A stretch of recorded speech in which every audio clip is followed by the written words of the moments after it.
আসসালামু আলাইকুম। আশা করি সবাই ভালো আছেন। আমার পাশে যে দেখতেছেন খুদে ফুটবলার। খুব ভালো খেলে আমাদের রানা ওকে ওর খেলা ভালো ভাই বিদায় রানা ওকে একটা বুট গিফট করতেছে।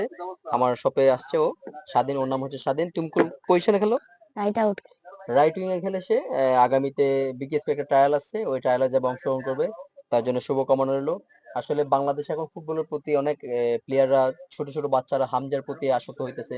ফুটবলে আসক্ত হইতেছে। এটা ভালো জিনিস।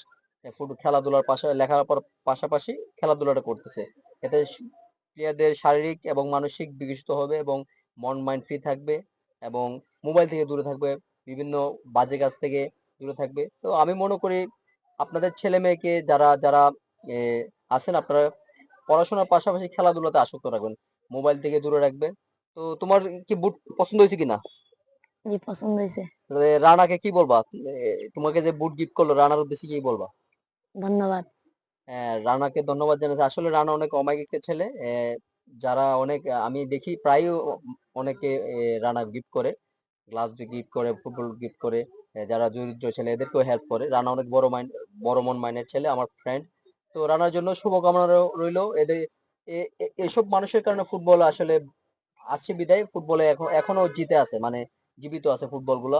তো আমি রানার উদ্দেশ্যে একটা কথা বলবো যে যে কাজগুলো করতেছো, সামাজিক গুলা কাজ করতেছো, মানুষকে হেল্প করতেছো, এই ধরনের কাজ তুমি অ্যাক্টিভলি থাকবা।